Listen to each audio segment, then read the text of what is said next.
సంవత్సరంలో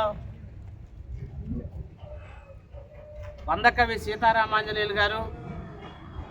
భాస్కరపోట్ల సన్యాసిరావు గారు, డాక్టర్ పిసిహెచ్ నాథ్ గారు,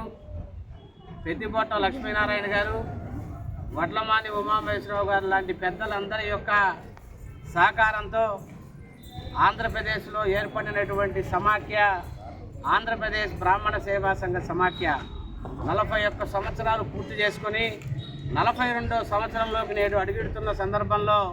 మరి రాష్ట్రంగా నూతనంగా ఏర్పడినటువంటి కమిటీ ఈ యొక్క సమాఖ్యకి ఒక నూతన జెండాని కూడా ఆవిష్కరించాలి, అలానే వెబ్సైట్ని కూడా ఈ యొక్క సమాఖ్యకు ఉండాలనే ఉద్దేశంతో ఈ రోజున ఆవిర్భావ దినోత్సవం రోజున నూతన పతాకాన్ని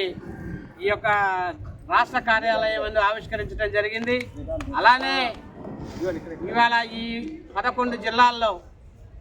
ఈ యొక్క జెండా ఆవిష్కరణ కార్యక్రమం జరుగుతున్నది దిగ్విజయంగా. రాబోయేటువంటి రోజుల్లో కూడా వచ్చే 43వ సంవత్సరం ఆవిర్భావ దినోత్సవం రోజున 175 నియోజకవర్గాల్లో కూడా ఆ నియోజకవర్గ హెడ్ క్వార్టర్స్లో